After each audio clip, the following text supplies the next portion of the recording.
अपने अंदर से अल्प विश्वास को निकालिए, विश्वास की कमी को दूर कीजिए। आप आज की घोषणा के द्वारा विश्वास करना सीख जाएंगे मेरे प्रियो। अपने अंदर से अविश्वास, कमजोरी, तनाव, चीजों से घबराना, डरना मना कर दीजिए कि आपके अंदर जो है, यदि वो तहस नहस भी हो जाएगा तो निर्माण करने वाला आपके अंदर है, उसे फिर से नई सृष्टि बना देने वाला आपके अंदर है। आप उसकी सहायता से सब कुछ कर सकते हैं। शिष्य आए और यीशु को पकड़कर हिला हिला कर उन्होंने जगा दिया और कहा कि प्रभु, क्या आपको हमको हमारी थोड़ी सी भी चिंता नहीं? देखिए हम डूबे जा रहे हैं। तब यीशु ने क्या किया? यीशु ने पहला कहा, अल्प विश्वासी और डरते क्यों हो? इसका कहने का मतलब विस्तार पूर्वक सोचे तो यीशु उनको बोल रहा था कि मैं तुम्हारे साथ हूं, फिर भी तुमको डर लगता है। तुमने मेरे साथ रहकर इतना सब कुछ देखा, फिर भी तुम डर रहे हो।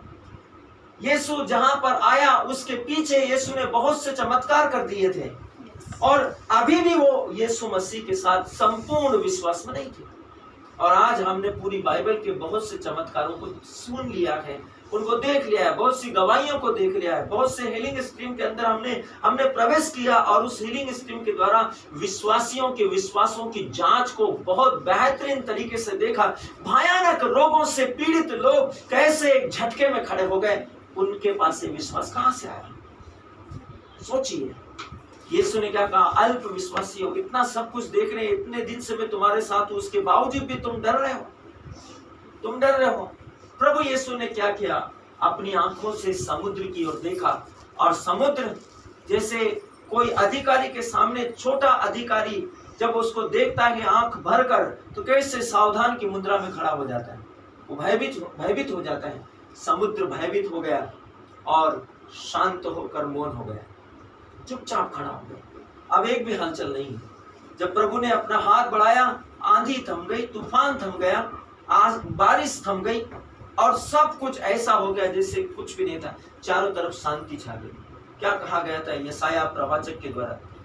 हमारे लिए एक पुत्र दिया गया है, प्रभुता उसके कांधों पर है, प्रभुता उसके कांधों पर है, उसका नाम अपूर्व परामर्शदाता, शांति का राजकुमार।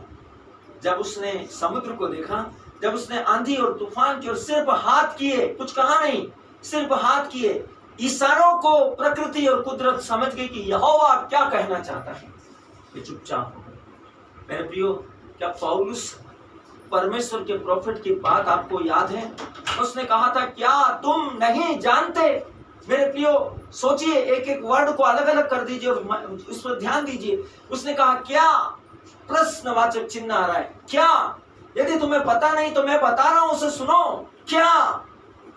तुम अपने दिल को, अपनी बुद्धि को, अपनी समझ को खोलो। वो बोल रहा है क्या तुम्हें व्यक्तिगत रूप से पता नहीं है, याद नहीं है, तुम नहीं जानते, तुम्हें नहीं मालूम?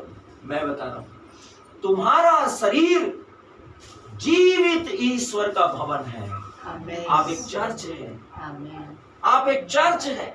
आपको महसूस करना पड़ेगा कि आप एक चर्च है और यहोवा का आत्मा आपको। आप सोचिए कि आप पुराने विधान में जब यहोवा का भवन को देखेंगे, आप डर जाएंगे यहोवा के भवन की स्थिति के बारे में पढ़कर।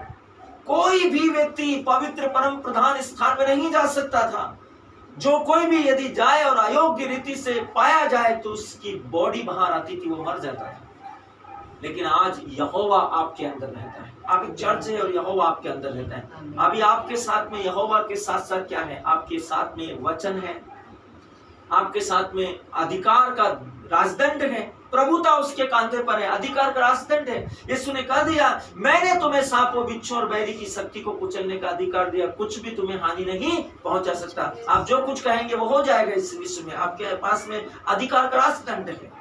फिर आपके अंदर जीवन की रोटी है, यीशु मसीह का शरीर है, यीशु मसीह का लहू है, जो आपको हमेशा इस विश्व की ताकतों से लड़ने के लिए तंदुरुस्ती और इस विश्व की ताकतों से सुरक्षित रहने के लिए धार्मिकता की झिलम यीशु मसीह के लहू को आपको आपके ऊपर ढांक के रखता है। कुछ भी आपको हानि नहीं पहुंचा सकता। स्मरण करें कि मिस्र से निकलते समय उनके घरों की चौखटों की अर्गलाओं पर क्या लगाने के लिए कहा गया था? कहा गया था, जिस घर के चौखट पर मेमने का लहू होगा, उस घर में मृत्यु का दूत, बीमारी का दूत, श्राप का दूत, अंधकार का दूत, वायरस का दूत, किसी भी प्रकार की अनाज्ञाकारिता का दूत अधोलोक के फाटक घुस नहीं पाएंगे, क्योंकि ब्लड लगा है। आप यीशु के शरीर से, रोटी से, यीशु का पवित्र शरीर, उस यीशु कौन है? वचन है। वचन के विषय में परमेश्वर का वचन कहता है, वो लहू छिड़का हुआ वस्त्र पहना, उसका नाम है परमेश्वर का वचन। जो परमेश्वर के पुत्र के नाम में विश्वास नहीं करता वो दोषी ठहराया जा चुका है, क्योंकि वह परमेश्वर का शब्द, परमेश्वर का वचन है। तो आपके अंदर वचन है, रोटी है, वो आपको तंदुरुस्त करती है, आपको मजबूत करती है, आपको ग्लोरीफाई बनाती है, आपको इस विश्व में निर्भीकता और स्वतंत्रता प्रदान करती है। आप इस विश्व की ताकतों के ऊपर हो जाते हैं, इस विश्व की परिस्थितियों के ऊपर हो जाते हैं, आप यहोवा की महिमा से भर जाते हैं। पौलुस प्रोफेट यही बोल रहे हैं कि क्या आप नहीं जानते? नहीं जानते तो जान लो, मैं आपको बता रहा हूँ कि आप जीवित ईश्वर का भवन है और यहोवा का आत्मा आपके अंदर रहता है। आपको वचनों के ऊपर ध्यान देना पड़ेगा।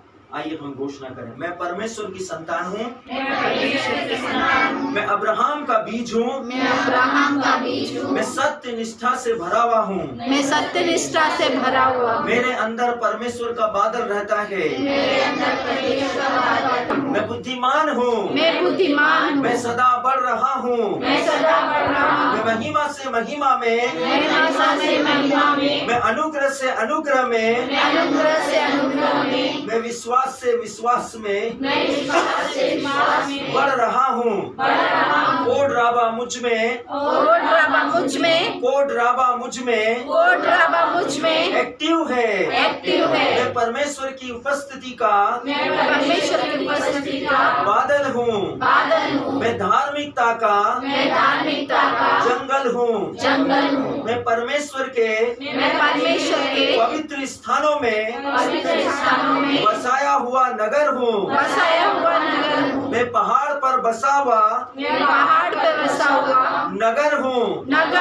मैं सब कुछ पर वारिस हूँ। मैं सारी वस्तुओं का स्वामी हूँ। मैं स्वर्ग का हूँ। मैं परमेश्वर हाँ जीवंत ईश्वर की महिमा का दूत हूँ। मैं परमेश्वर का जन हूँ। जो मुझ में है, महिमा का पिता, वह महान है। जो इस संसार में है, उससे कहीं अधिक महान है। मैं परमेश्वर को प्यार करता हूँ। यीशु मसीह मेरा प्रभु है। मैं सदा बढ़ती हुई आशीष हूँ। यीशु मसीह के नाम में आमीन आमीन आमीन आमीन आमीन आमीन। धन्यवाद प्रभु, आप महान हैं, आप पवित्र हैं, आप सत्यनिष्ठ हैं।